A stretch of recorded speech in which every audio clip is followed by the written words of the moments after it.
What it do, everybody? It's your boy Johnny B. We on JBTV. Got a very special guest in the building. Yes, sir. Y'all was around in the city in the mill, man, back in 07, 08, 09. Y'all know we got a real killer in the building. Most definitely. Got my boy Jig Jerrell Harris in the building, man. What's going on with you, bro? Man, nothing much, man. Good to be here. Good to chop it up with you, my boy. Hell yeah. First time on here. So, you know, I want to bring it back some, get to the beginning of your story.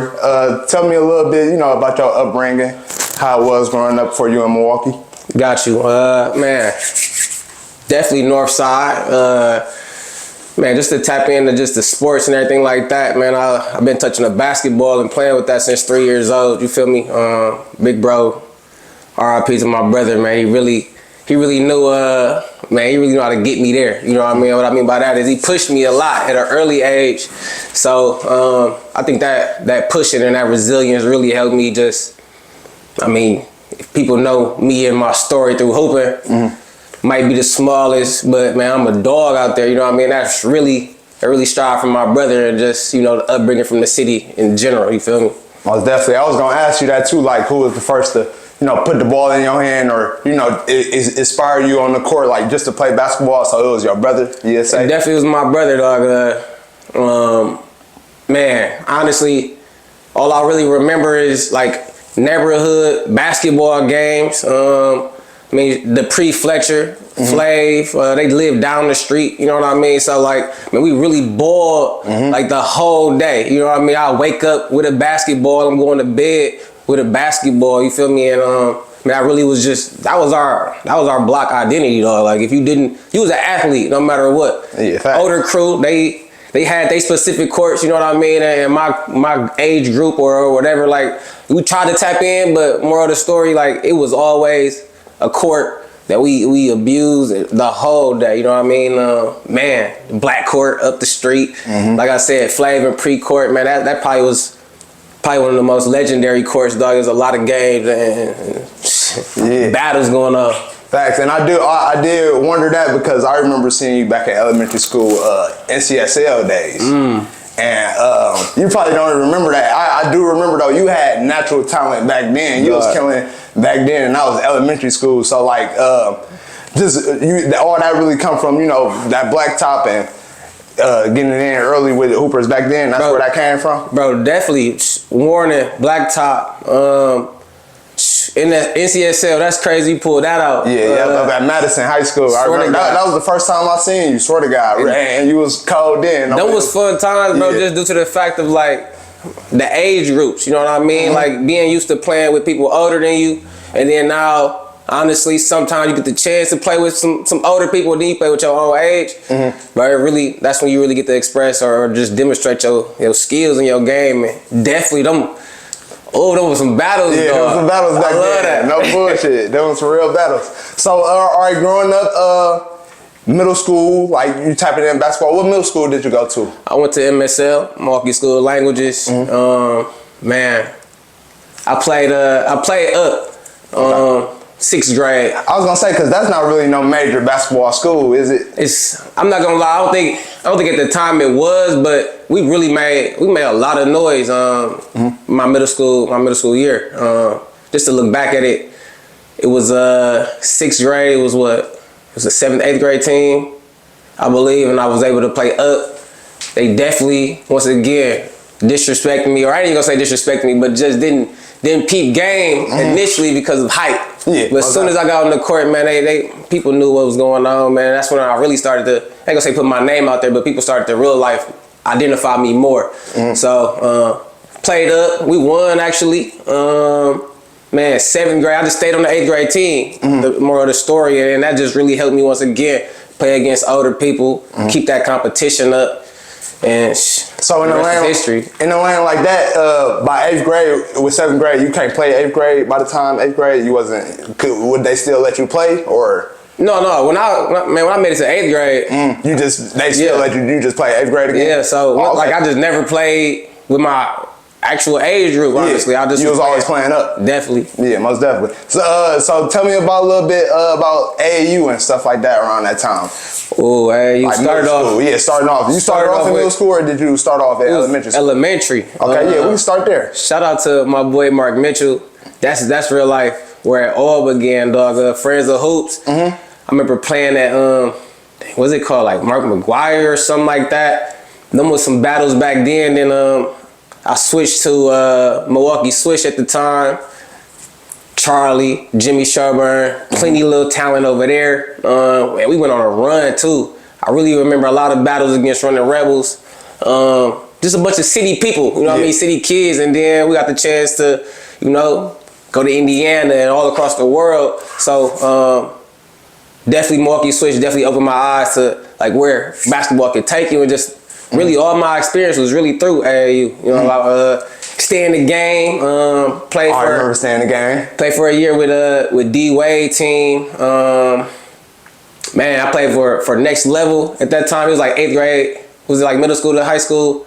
I was doing a lot of switching around. It was, I ain't gonna say it was politics, but no, it's a lot that go with that. No, it was. But I'm hearing the names. That's a lot of the top. You know, that's all the top AAU teams. Definitely. Stayed in the city at the time. So you most definitely was doing your thing. So I definitely stay active, dog. Stay with the basketball. That's why, you know what I mean, I be looking at kids nowadays like, bro, how you not be active, bro? It's a basketball. 24/7. Exactly. And especially, I know more is, you know, gym rats, but we ain't always have a gym. So like you said, you even brought up Warning, but we stayed outside too at the end of the day. Either way, you got to find a way to pick up a ball and hope for real. Like I said, big bro, he real life, man. I remember waking up mornings where he throwing a ball in my face, and then I got to dribble between my legs all the way up to Deneen Park, man. If you know where I stay, man, we 60th Street all the way up to Deneen, and if I mess up, got to start over. Like that's real life, just personal battles and that resilience I was talking about that my brother really installed in me. Like, it's really instilled in me to this day. So did they have Warning? We can talk about some of the parks up in Milwaukee. We got some legendary parks: Lincoln, Deneen, like you said, McGov. Did they have Warning at Deneen too? They didn't have they ain't have nothing. Yeah, I remember just going up there. I don't remember them having nothing, but I remember it used to be ballers up there. Them were just block battles, dog. And that's really how, once again, you get to know everybody in your area, in your neighborhood, and man, it was all basketball then. Wasn't none of the bull crap that's going on nowadays. So, man, like I said, playing with older people majority of the time, dog, you really had to, it just sharpened you up. So once you play with your age group, it was really like nothing, honestly. But you know what I mean? Height, that stuff played a big role, and the physicality of the game, like you had to learn that at some point, and I definitely learned that early. So do you feel, you know, being a smaller player, do you feel like you ever, you know, it was ever a disadvantage for you in basketball, but you've been small all your life, so you never really even seen the disadvantage? Like, how do you feel about small players? Do you feel like they automatically get overlooked, and that's not always the, you know, right situation? I think nowadays, I don't think it play as big as a factor, but I think back then, you know, I think it was just the normal scout or what you was looking at for a player, particular size and so on and so forth. So, man, if anybody ever questioned my game, like that'd be weird. Like to be a buck. So, but they definitely questioned size and if he was capable. But once you see me on the court, I mean, you already knew what's up. So, and that made me just tie into, you know what I mean, just size in general. I use my quickness and my agility over the physicality of the game. I didn't want to muscle you. I'd rather just use my quickness, go past you. But not gonna lie, as soon as I hit college, I truly realized, like, man, if I gain some muscle, I start playing around in this weight room. Not only am I gonna be quicker than you, but I'm gonna body you as well, and I'm gonna get way more comfortable with taking contact and giving contact. So, man, I wish I was touching the weight room way earlier. Yeah, man, it probably would have played a bigger role with, you know, my college career, how I finished it. So yeah, and we gonna get into your college career, but like, so you feel like in high school, you feel like you was going off more just natural talent? I definitely was, man. It's funny to say, I was avoiding the weight room, and I didn't have the mental awareness to just understand, like, that's really gonna improve your game. Yeah, that's another part of basketball. But not gonna lie, like, I couldn't stand lifting in the weight room, and then we gotta go shoot. And I didn't have my shot. You know what I mean? And my coach gonna bitch and yell like, hit this shot, or why you missing that? Well, I was just moving weight downstairs. So I know exactly what you mean. Exactly. So just learning that part of the game, stretching, all that good stuff, and I'm doing nowadays. Like, man, wish I was more on that earlier. Definitely would have made a big ass difference. Yeah, I feel you 100%. So, all right, you did middle school, you know, built your name up, you know what I'm saying, you're getting a buzz through the city. What made you get the decision to go to Dominican? Was it other schools that, you know, had interest in you and you was thinking about going to? That's an interesting question. So, man, weird thing right here, but like I had a scholarship for Riverside. Okay. I think it was called Sponsor a Scholar. Shout out to Danny who went to Riverside. We both was a part of that little scholarship thing, and that would have been serious. So it's funny. I went to Riverside too. That we same class. I went to Riverside that year, but you and Danny. That would have been crazy. That would have been crazy. But go ahead. I didn't mean to stop it. So didn't even know Danny at that time, but like I wasn't really feeling Riverside like for the most part. All my people was really going to Vincent, so I really was trying to go there. And man, we had a little orientation, got to check out Vincent, so on and so forth. You know what I mean? Got introduced to the principals, got really like acquainted with the school. Whole time my mom really wasn't feeling it, you know what I mean? She was big on education, and she really felt like, you know, this school, I mean, no knock to Vincent, but she didn't think academically it was gonna have me sound and ready for the real world. So you know what I mean, had some connects with Whitefish Bay Dominican, J.R. Blount, you know what I mean, he played on Milwaukee Swish back in the day. The coach there, Mike McGivern, he was a coach for Milwaukee Swish as well. So I was really already somewhat accustomed to like talking to them and watching games, stuff like that. So really it was just a big move, like the culture change, you know what I mean, coming from Milwaukee, like public school just in general, and then going over to Whitefish Bay. I mean, that was a different vibe, but definitely survived and strive through it. Yeah, that is it's a big cultural change. It's not just a private school, it's a suburban school as well. So you come in from the inner city. I can see that being a, you know, a little culture. Was it a culture shock for you, or is it something like you?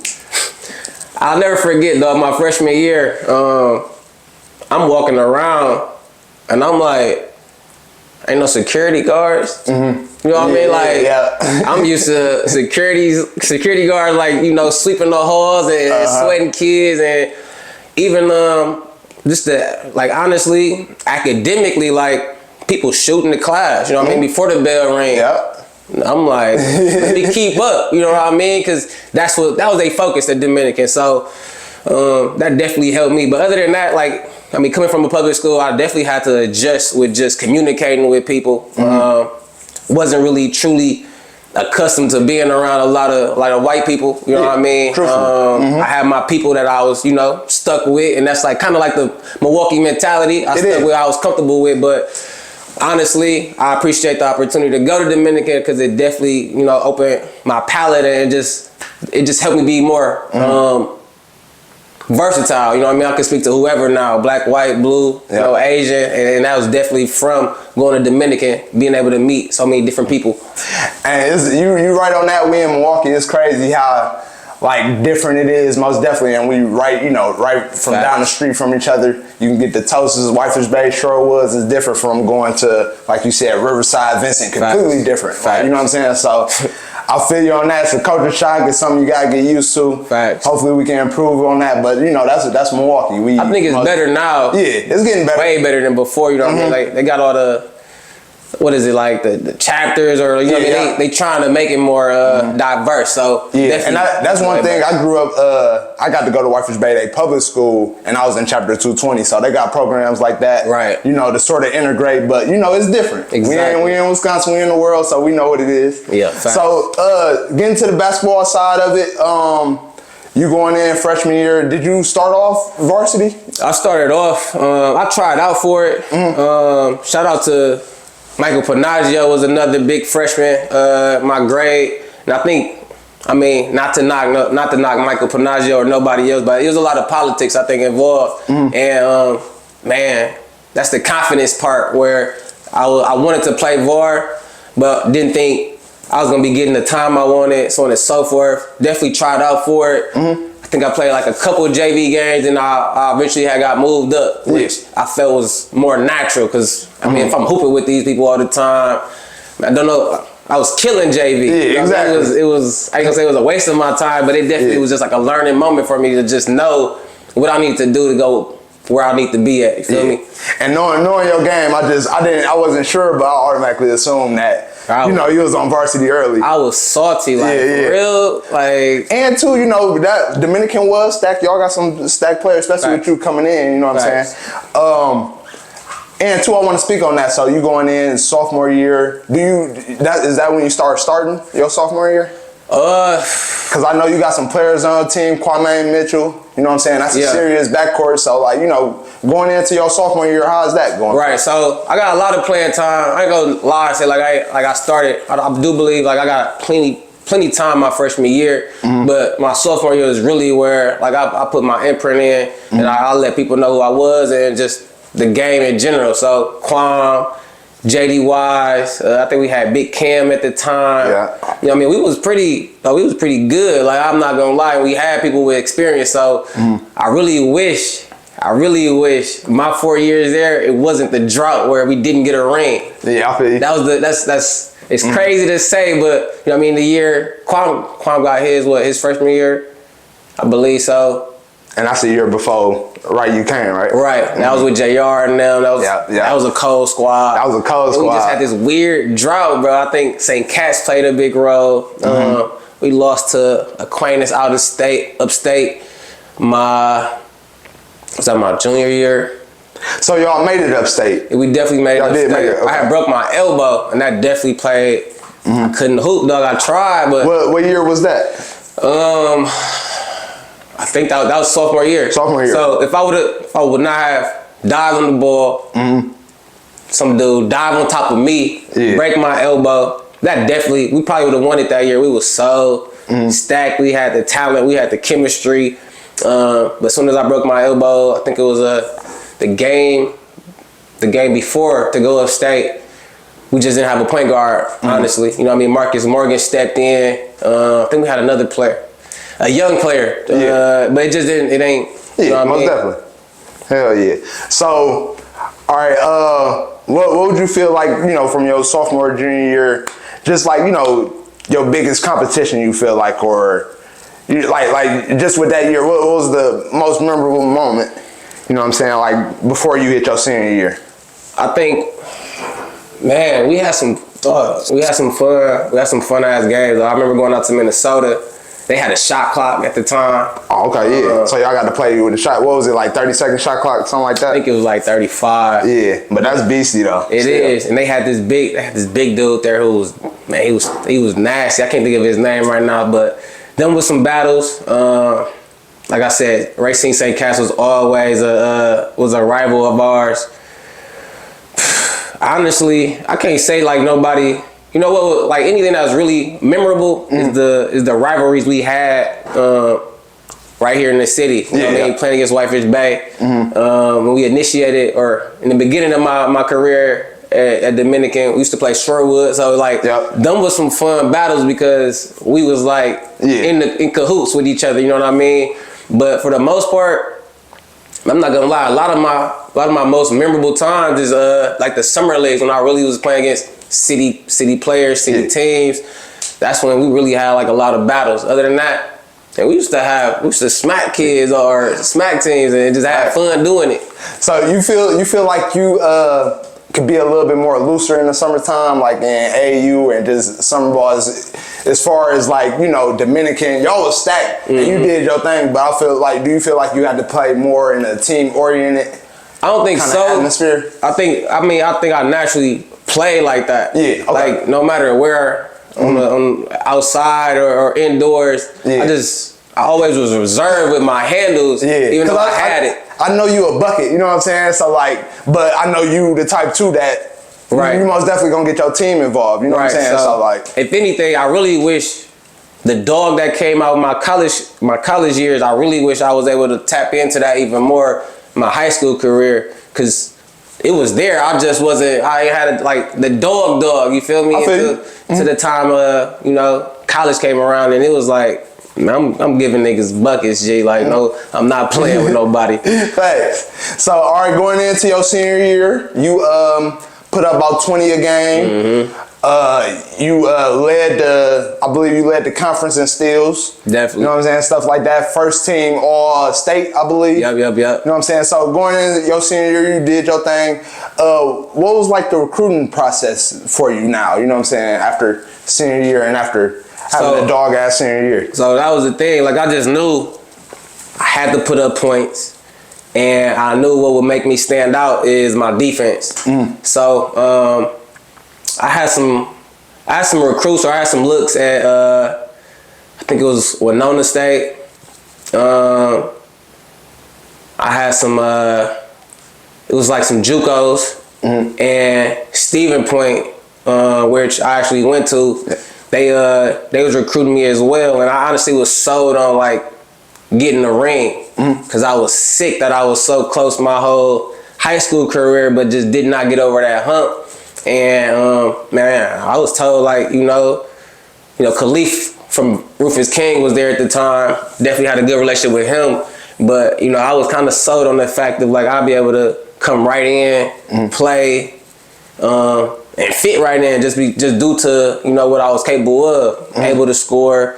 They run you know, a very like loose offense where it's movement, so I'm used to that. And like I said, defensively, man, I was ready to guard anybody 94 feet and just show like I'm different, no matter my size or whatever. So I had some JUCOs. I really wish I would have showed out more, and Winona State would have showed more interest. But other than that, like it was really limited, and I think it was really due to my size. Okay, yeah, and I was gonna ask you about that. You know what I'm saying? Like, do you feel like you was overlooked in that aspect? Because every time I seen you was always doing your thing. I don't like just throwing the word underrated out there, you know what I'm saying? But you most definitely was underrated. Definitely. You know what I'm saying? So I always wonder how that recruiting process went. And Stephen Point, that's a great school, don't get me wrong, but like, I felt like you could almost choose whatever school, you know what I'm saying, at least some hot mid-majors. I thought about walking on to a lot of stuff, but like I said, I really was sold on like winning the ring. Yeah. And I felt like, you know, Stephen Point was definitely capable of that. Wasn't really sold on like leaving, you know what I mean? Just like I said, I was really still had a Milwaukee brain at the time. But what was it? Just honestly, the JUCOs that I had, man, we would go to these training camps or we go to these exposure camps, stuff like that. And it'd be crazy. Like I'd show out, but then they'd be looking at the big man on my team, which I'm not knocking, because I was throwing passes, or you know what I mean, I'm working pick and rolls with this person, but like I just thought in my head at the time, that's a pure point guard that know how to work the team, use their players. I was just assuming like that's what people wanted to look at. So honestly, I ain't gonna say underrated, but definitely like had to show way more just to be on the same field, because man, I was small, bro. Looking back, I really was little, though. Yeah. But you was doing your thing, for real. So it is what it is. So, all right, you asked Stephen Point. Just off the court, how did you know, how was the feel there? How did you get adjusted there? You know what I'm saying? About Stephen Point. Yeah, like, how was your first, you know, you a freshman now, you on your own. How was that experience? You know what I'm saying? So, man, all of preseason, like I said, I'm just trying to show my worth. I definitely felt like I needed to start immediately. Nobody was on the team better than me. Definitely, you know, we had seniors and other players who had the experience or whatever. So that's something you gotta compete with as well. But man, initially it was a bit weird, dog. Being up north, you know what I mean? That's a whole different type of culture. Not gonna lie. But so that's a good like 5 hours away. No, honestly, I think it was like Minnesota? 2. It was like 2.5. Oh, 2.5. Okay. It wasn't bad. Like the drive or nothing like that wasn't bad. It just, once again, though, being a city dude, going up north where like they hunting. You know what I mean? They doing a lot more outdoorsy stuff that I wasn't even really accustomed to. But honestly, I had a great time at Stephen Point, man. There's great people there. My team, that's probably no knock to, you know, when I transferred to St. Leo University, but like the chemistry I had on at UW Stevens Point is unmatchable, dog, and it shows with us having, you know, winning the national championship my freshman year. Yeah. That's real, BC2. I was gonna ask you about that run. You did your thing in that run too, in your tournament run. You averaged 9 points in that tournament run. So just tell me about, you know, being on the championship. You finally got, right. You know what I'm saying, what you was looking for. So just, you know what I'm saying, was you fulfilled by that? Was you satisfied? I definitely was, dog, and it was interesting because, like, honestly, anybody on that team at that time was able to drop 20. So like saying that I had, like, you know what I mean, 9-10 points, like my first college game I had 19 in 20 minutes, you know what I mean? And that just due to opportunities where how that offense ran, you know what I mean? And we had, man, shout out to Jordan Giordana, man, we had Tyler Tillema, Matt Moses, Lewis Hurt, like literally Jared Jenkins. I could just Dan Tillema, our whole team, Nick Kroll, like our team was super nasty, and once again the chemistry we had, the brotherhood we had, it was unmatchable, dog. And shoot, I never forget that the national championship, we was down at halftime. You know what I mean? And it was a moment where it was like, ain't no way we came all this way to take an L. You know what I mean? And our seniors stepped up during that locker room and spoke real life, like life into us. And we turned the game around, you know what I mean? And that's how you know, like, everybody had one another back, and we messed around and got it done. Man, that's what's up, man. Definitely. For real. So, all right, so you do Stevens Point.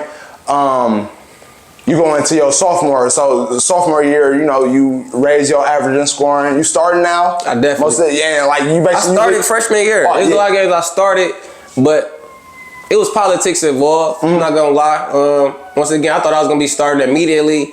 My first game. You know what I mean? We played in Minnesota, and that's why I dropped 19 in 20 minutes, because it was due off of just low key anger. Like, get me there, I'm gonna go crazy. So I just had to once again show my worth. So it was a bunch of games I started, but once again, coaching was very strategic. Sometimes you need the senior or you need the bigger guard to guard somebody, so on and so forth. So man, I didn't mind really sharing the wealth with that team, dog. We was a championship team. Yeah, bet, hell yeah. And like, so sophomore year, you led your team in scoring and assists that year, and steals as well. So coming off a good sophomore year season, what made you, you know what I'm saying, want to switch it up, change angles, and go transfer to St. Leo's? To be a buck with you, man, I wanted more, dog. I mean, you just share everything that I was doing, and I honestly was real relaxed. Like, I wanted more competition. I felt like I was not to knock D3 or my team at all, but like I just felt like this was low key a little easy, and I was distracted by just like, I want to get some money. You know what I mean? Just life in general. So I was in a way low key falling off from like caring for basketball. Losing the love for the game a little bit? I was losing it just due to the fact of like real life. You know what I mean, dog? We're not kids no more. Needed I'm like, bro, what up with the financials here? You know what I mean? Started thinking like, bro, I'm paying for school. You know what I mean? And they changed my degree, or excuse me, my major, because I wanted to be, at the time I wanted to be a physical therapist. But that, having the hours, you know what I mean, so on and so forth, it was conflicting with practice time. And I wasn't a senior, so they only really worked stuff out with the seniors. So my next major that I was interested in was psychology. So I popped in, or I moved into there. So it was just a lot of switching around that I had to adjust with. And honestly, I was really, I ain't tell, nobody really noticed, but like I was done with hooping after that sophomore year. Damn. I wanted to go back home and just work, dog. I just thought that was the wave. And I can see how that can conflict with real life. You know what I'm saying? We not kids no more. We love basketball, and basketball everything when we kids and stuff. But like, you know, when reality hit, and maybe this ain't gonna be putting, you know, food on your plate, and you got other stuff you interested in, I can see how that can conflict, especially if they, you know what I'm saying, you can't you're not able to do other stuff that help you in the future, just because you playing for them. Right. So you move St. Leo's. It's in Florida, right? What part of Florida? Right up, listen, north from Tampa. So probably like 15, 20 minutes north of Tampa. Okay, so you had the red shirt the first year. Do you feel like that?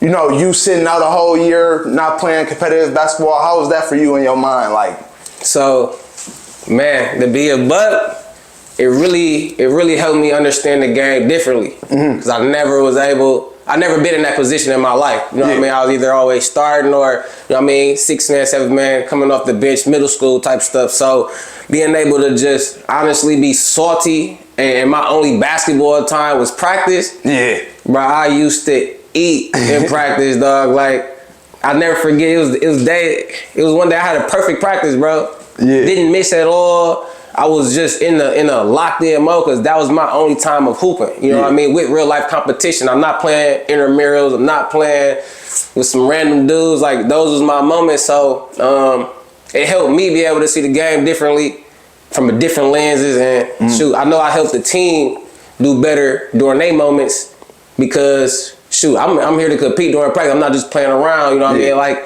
somebody who's just playing, just had a game. No, like, I ain't have a game. So I'm thirsty to practice tomorrow. Real. And you better come. So it definitely gave me a whole different perspective. And honestly, academically as well. That was the first time I was able to get on the honor roll. And just, once again, have more time to really focus on myself and build like, what's more important for me. Yeah.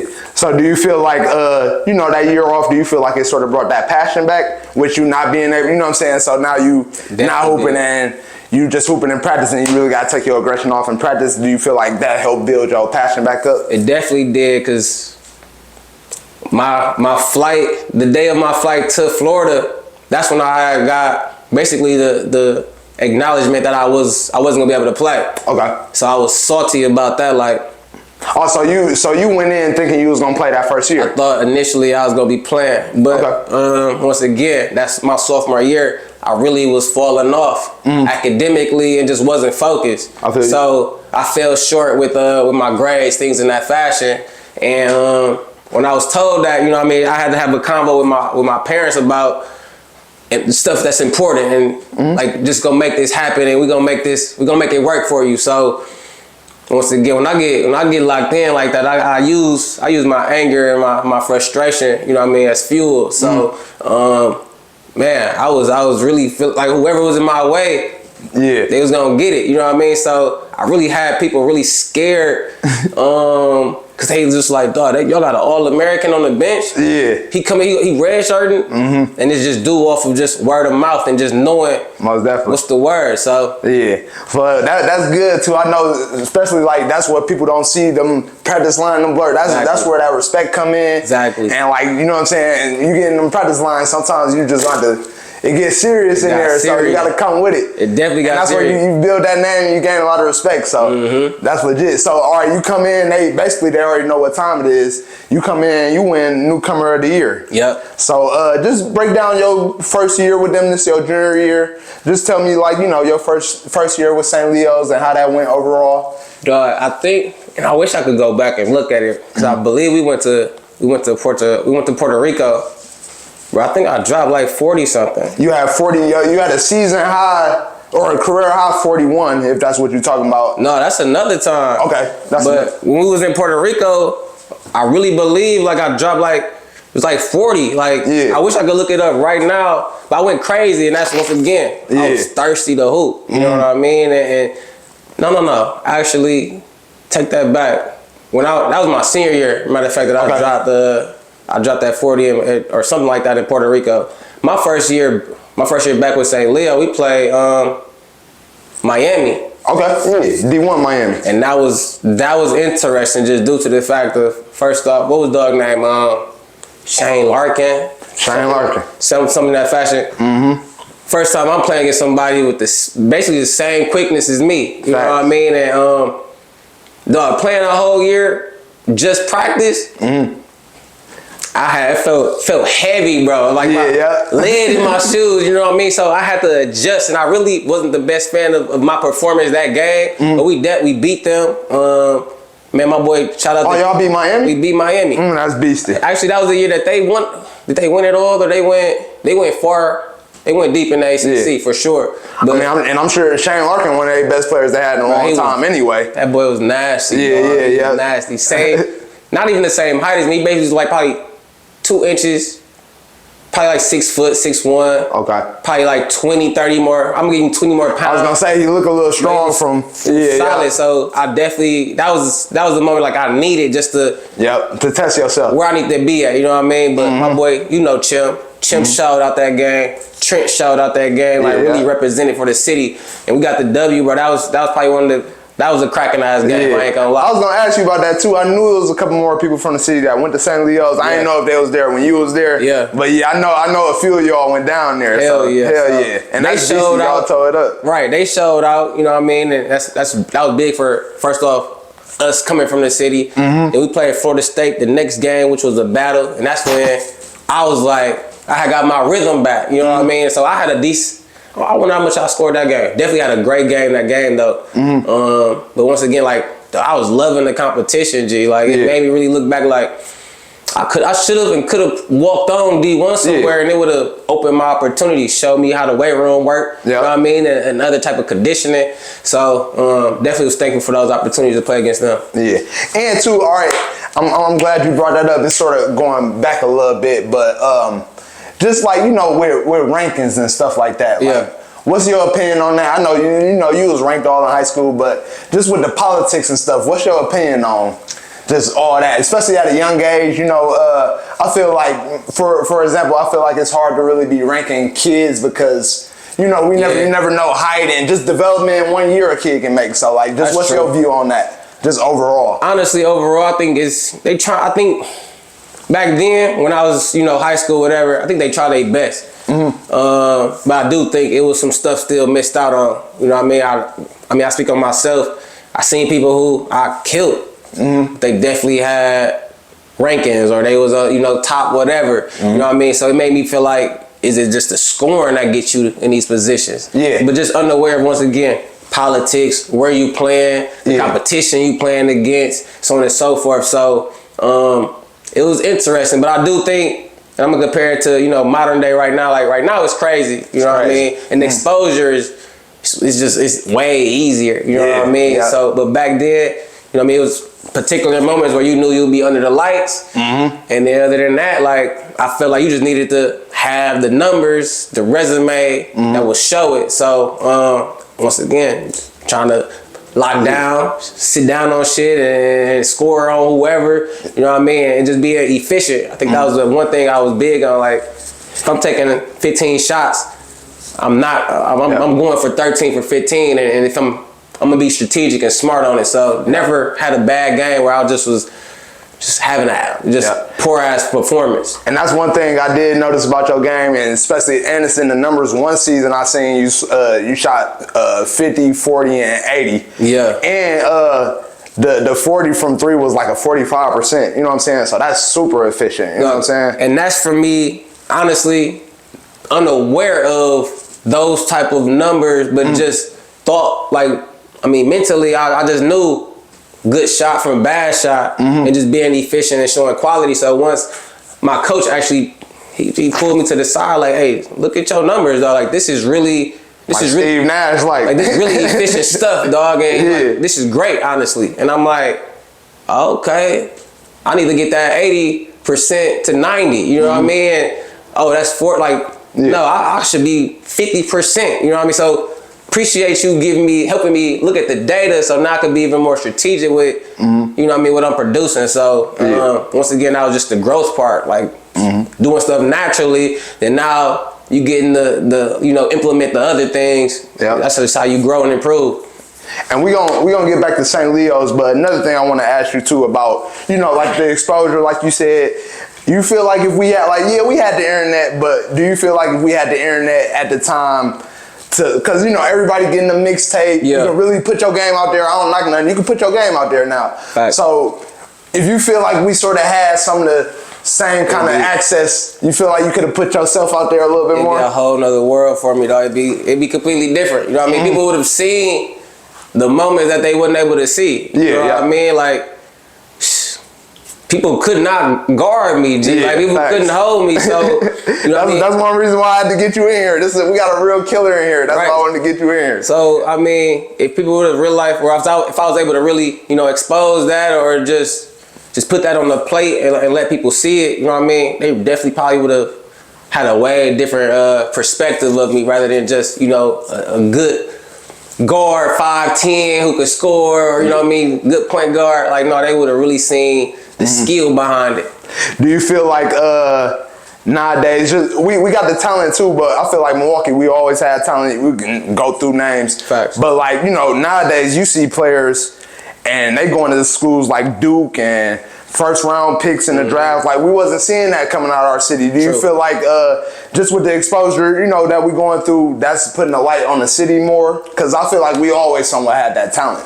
I ain't gonna lie to you, dog. I think from day one, this city always had the skills and the talent, but the mentality wasn't D1. Okay. You know what I mean? What I mean by that is, like, we had plenty D1 athletes around here, but they still had Milwaukee mentality. And I think from watching and seeing other people's experiences, I ain't gonna name no names or things in that fashion, but like, you know what I mean, younger generations got to see they mistakes, or you know what I mean, when they went left, let me bust a right there, you know what I mean? So it made me look at like Jordan Poole, you know what I mean, a couple other people who, besides the fact that, you know, exposure started to open up more, they started to be more, I'm gonna say, professional at a younger age. You know what I mean? So, but honestly, dog, we been had high D1 athletes here, but niggas was repping blocks and just still moving like they not a D1 athlete, dog. And we ruining opportunities to go to Kansas or Duke. But now we moving correctly, academically. People's getting the grades that's necessary, you know what I mean? So it's hard to knock us now, dog, because Chicago get this exposure, they right up the street. G, and we dogs here, dog. It's just, I'm glad right now we getting the opportunity and people get to see what this city be producing, bro, because we've been had this. Facts. And that's one reason why, you know, I want to get you on and other players like you, because we always had dogs in the city. Facts. And like, of course, like the Jordan Pooles, Tyler Herros, they deserve it, you know what I'm saying? But like, I remember when I first seen Tyler Herro, he was a monster. It was up at the Terry Porter Classic against Riverside. He was doing his thing. But I was just thinking about, you know, players in our area. And I'm like, dang, you going to Kentucky? You know how big that would have been? And that's unimaginable back then. You know what I'm saying? So like, the exposure is crazy, and the light on Milwaukee, and just our, you know, Wisconsin, our area is crazy. Cause I could never think of no Duke. None of that back then. Like, none of us could, I feel like. You know what I'm saying? I mean, of course, wishing, but like, they real life, and once again, no knock to them, because they put the light on us, because they moved correctly, and they was balling. So the people who was it, JP? I don't know how to pronounce his last name. Like, North Carolina. They all just, once again, opened the doors for the city, for now the even younger people who watching it and seeing it. And we watching and seeing it right now. Like, the high school players is crazy, G. It is. They getting the exposure that's necessary because they that skilled, and that talented. So shout out to the city, bro, for real. Most definitely. And the game that changed, I actually got to catch one game this year, and then changed a lot. It's real open. You know what I'm saying? I would have loved to play in this area too. Like, it's almost positionless like the league. Don't nobody hold defense. It's different. It's most definitely different. You most definitely can get your shine now. But shout out to the young players. They doing their thing. Facts. So all right, your senior year, St. Leo's. First, how your senior year go? You know what I'm saying? You did your thing. 8. Not gonna lie, like, I had, great relationship with my coaches. And, you know what I mean, I was just so confident in my game at the time. I just was really I was practicing to be a pro the whole time. So any position I was in, I just looked at it as like, man, I'm going overseas. I'm about to be a professional. How do I approach this, and how do I make sure I'm the best I could be? So thousands of shots on the shooting machine, dog. Understanding, like, bro, I'm 5'10". There's 7-footers down there. I need to. What type of shots is more efficient? Floaters, midi, like, and I had a crazy touch at the time, so my percentage was crazy, and man, honestly, I was confident in shooting anywhere, and I was gonna make it. So my senior year was really just a moment of just like me just displaying what I was capable of. Bet. Most definitely. So like, all right, you graduate St. Leo's. What's the next step? Like you said, you thinking professional now. So what's the next step for you? Did you get some opportunities, looks overseas? Was that the next move for you? I went to a couple camps, and that was an eye opener within itself. You know what I mean? I went to a camp in Vegas. Not gonna lie, that probably was one of my worst basketball experiences. Not knowing that, well, everybody was dog food to me. You know what I mean? I was in a mood where everybody is gonna get killed. So I showed out during our team practice. You know what I mean? I truly believe I killed any and everybody. So I wanted to show the coach I need to start, dog. I need as much exposure and opportunity as possible. But that's when I got introduced to politics for real. You know what I mean? Had some players on my team, first off, didn't pay for the camp or was tapped in with the coaches already. So they didn't even really have to do much. They was already gonna be starting. So I think I got put in a tough situation, but it was a learning moment for me where professionalism, G. Like, and I learned after that camp, like, dog, I was so I was closed. I'm gonna say closed-minded because I walk in, headphones, and when the game was over, put the headphones in, I walked back out, unaware of the fact, like, I should go introduce myself to some scouts. You know what I mean? But that's part of the game that you unaware of until you realize it. You know what I mean? It was scouts there. All you gotta do is introduce yourself. Now they know your name. Now they can identify you next game, or if they just walking by. And not knowing, man, that's what they want to see on their team overseas somewhere. Somebody that could be professional, conduct themselves correctly, things in that fashion. So definitely was a learning moment. And I mean, other than that, I had a camp in Chicago. It didn't go too bad neither. But after that, money was just a situation where I had a camp and it was like I had to work that weekend. And once I skipped that one, it was real easy to just skip the next one and the next camp, and then it wasn't even a thought of mine no more. Like, I just wanted to get some cash and just pursue my career in psychology. So I low-key put it to the side for a lot of years, dog. I just didn't care for basketball. You know what I mean? Like I said, I lost the love. It was more like a hatred for it, dog. Cause I'm like, I can see that. I had opportunities. I think somebody from Brazil actually was hitting me up. And he was just like, you have any tapes of you playing or whatever right now? And I'm like, I don't.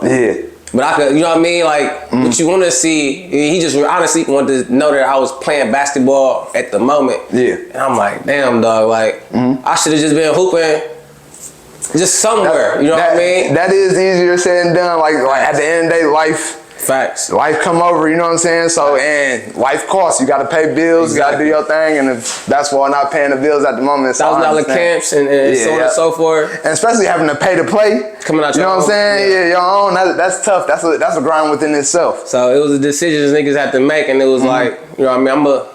I got my degree. You know what I mean? I'm not a dummy. So I'm gonna go get these coins, dog. And it was opportunity. I appreciate it, but I know I can get this money this way, so I wasn't tripping.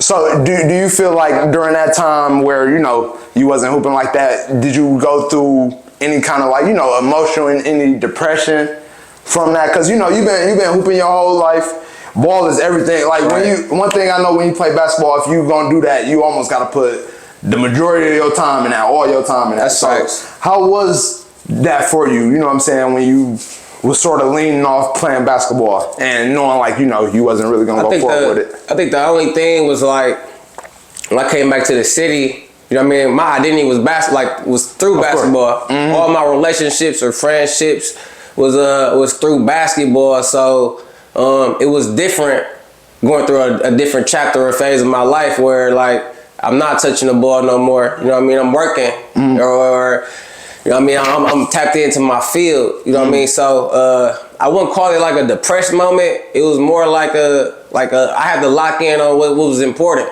I mean, it was plenty of people around me hooping all the damn time, G, but it was like for nothing. Like, no, bro, and I don't want to just go hoop.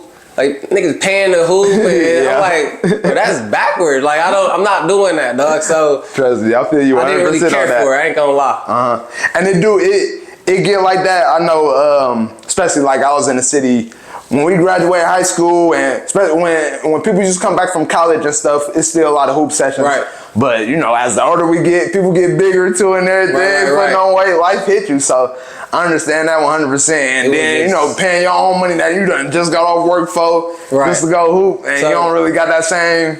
I mean, if I'm used to opening the gym myself and things in that fashion, and then, you know, I didn't care for it. And then now people trying to, like, invite me back to it. And I didn't. I was on other stuff at the time. I'm like, bro, I'm not really worried about it. So, and then that's when I tapped into lifting. You know what I mean? And I had messed my shoulder up too. So it was like 2 years where, bro, my shoulder was popping out the socket. It was like, so I didn't really let nobody know about that injury. And that's when I low-key started to tap back into playing. So I had to do some therapy on myself to just make sure I was capable of hooping or just being able to play again. Bet. So, all right, and you talked about, you know, fitness, working out and stuff like that.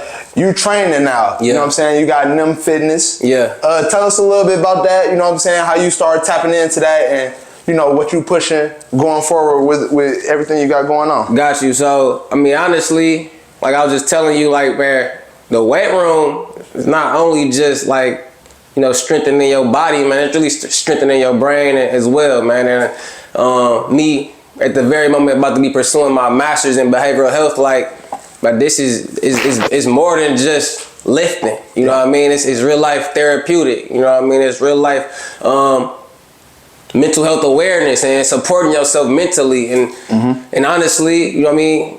It's better ways it's better habits, better ways to get through stuff. You know what I mean? Some people could pick up the bottle, pick up, you know, smoke. You know what I mean? Any other little habit. And if you could just pick up some weight, go hit the sauna, steam room, whirlpool, or just make literally lifting weight a habit of yours, it's just better.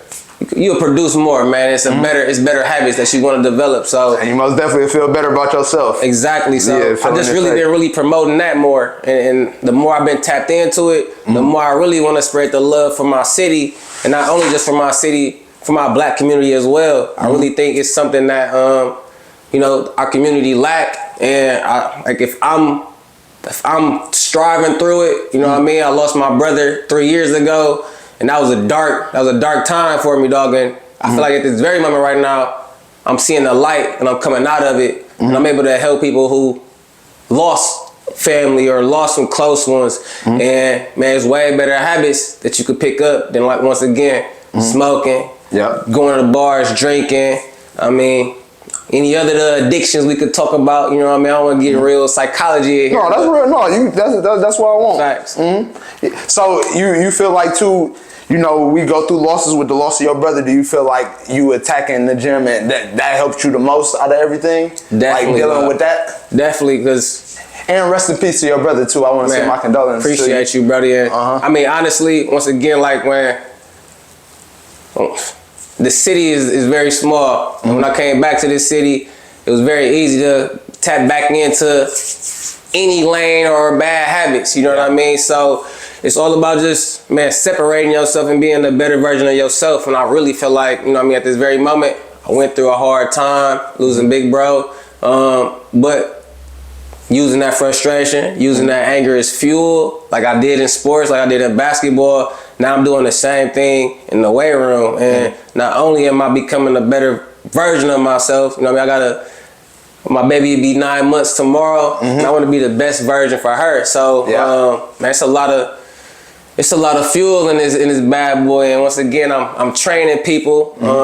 I'm promoting as much positive energy and promoting as, you know, these good habits as best as I possibly can. So as soon as I really truly tap into this lane and master it, it's over. NIM Fitness for sure. Thanks. So that's what I was gonna ask you too. That's something you want to take to the next level in the lane that you want to, you know, proceed and going on. Definitely. Man, NIM it's no emotion, and it's tapped in from my brother. Okay. So I have a clothing line, and it's a fitness situation as well. I'm starting to train Tuesdays, Thursdays, and Fridays. I live out in Waukesha at the very moment, but I got a gym there where I'm gonna start having availability for people just to come tap in, or if they want real life one-on-one sessions, it's available. But man, it's all driven from Big Bro, man. NEM Fitness, NEM Jig. Yeah. I'm even pushing more therapeutic stuff. So therapy Jig. You know what I mean? I'm all for just bettering the next person. I like that, yeah, and I most definitely I want you to promote that, get that out there to the people, man. So definitely, y'all most definitely tap in with that. You know what I'm saying? Where can they find you? Like, where can they contact you? Information, like, what's your social media? So IG, NEM period Jig. That's NEM period JIGG. TikTok is the same. I'm gonna tap in a lot more with just promoting the clothing brand and the fitness part of it as well. I really just show more of myself. Don't want to really be exposing, clients or things in that fashion, but eventually, you know what I mean, I want people to see the growth and see that it's real. So once I get, more people involved, and I start getting to the end results of the people I'm working with, man, definitely gonna be a lot more promoting going on and content out there for people. Right. Well, hey, all the best to you, because you gonna grow, we gonna grow together on JBTV. Definitely. All that. Before I let you go, I wanna get your favorite player. I wanna get your favorite left-hand player, since you're a left-hand assassin. And tell me what basketball lanes you watching right now. High school, college, or NBA. What's the most basketball action you catching right now? So Carmelo Anthony and Allen Iverson is really like my top 2 NBA players. Okay, yeah. Left hand players, you hit me with one right there. That one tough, G. I'm gonna have to really reflect back on some left hand players. But yeah, I'm gonna have to think on that one. Yeah. Oh, and we gonna have you back here on the show too. You know what I'm saying? So almost definitely. And is you checking out any basketball right now? What you tapped into? So I'm tapping into the high school more right now. About to be checking out Dominican way more than I have. But really, it's a lot of. I'm in college right now, dog, and honestly, NBA is not bad this year, man. It's a lot of energy around my boy Jokic, Embiid, even the Bucks here, bro. I really feel like we might have to shake some stuff up a little bit, but bro, the Bucks might pull it through again, though. I don't see nobody really messing with us besides Celtics. Celtics is gonna be tough. In the end, they doing their thing. They had our number for a couple of times, but I think we got the experience. I don't know if anybody can really beat us in a game of 7. So I can see that, man. Well, yeah, man. Hey, I appreciate you coming. We most definitely gonna have you back on here. Next time we ain't just gonna be talking basketball. I know that's what you known for, but we can talk real life. Facts. You know what I'm saying? I know you got a lot of information to share with the people, man. Very knowledgeable, man. So I'm very thankful for having you today, man. Very thankful for that, man. We got Jig in the building, man. This is Johnny BTV. We gonna see y'all, man. Love.